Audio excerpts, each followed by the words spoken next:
Salam, selamat pagi Bapak Ibu dan Saudara yang dikasihi Tuhan. Senang sekali kita dapat berjumpa lagi lewat acara ini. Apa kabar semuanya?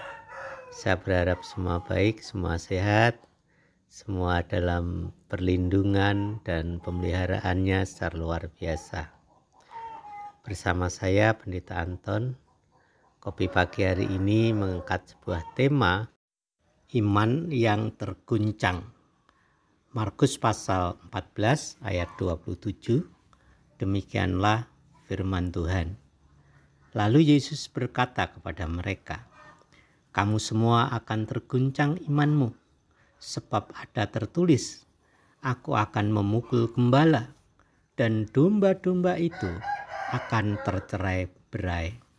Amin. Mari kita satu di dalam doa. Bapa kami yang di dalam surga, kami bersyukur kepadamu buat kesempatan di pagi hari yang indah ini. Kami dapat memulai hari kami bersama dengan Tuhan, karena kami sangat memerlukan persekutuan dengan Tuhan. Kami mohon Tuhan berkenan menyampaikan pesan-Mu kepada kami. Sampaikanlah isi hati-Mu dan nyatakanlah kehendak-Mu.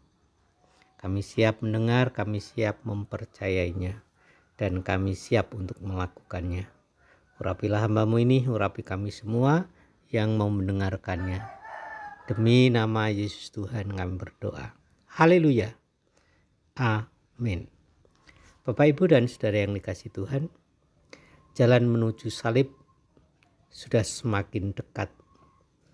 Yesus mulai mempersiapkan hati para muridnya untuk menghadapi peristiwa penyalibannya.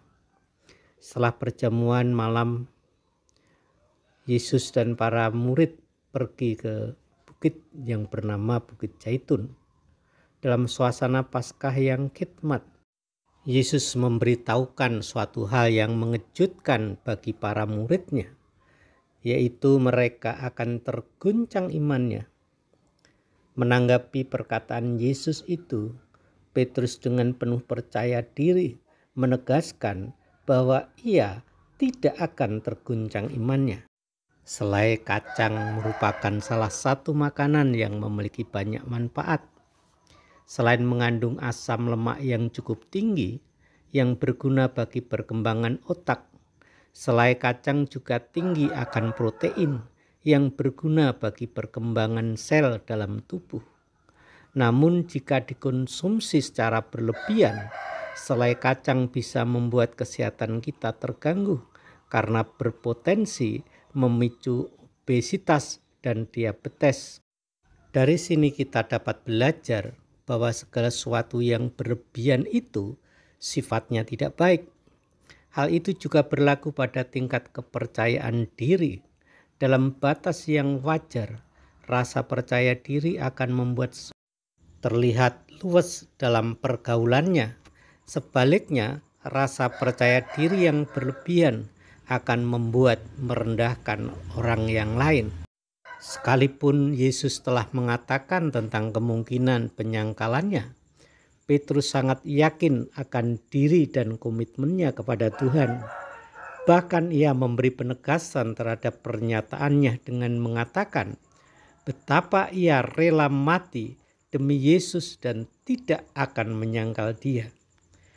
Masuk akal jika Petrus yakin dan sesumbar, mengingat ia pemimpin para murid dan termasuk dalam lingkaran murid yang paling dekat dengan Yesus.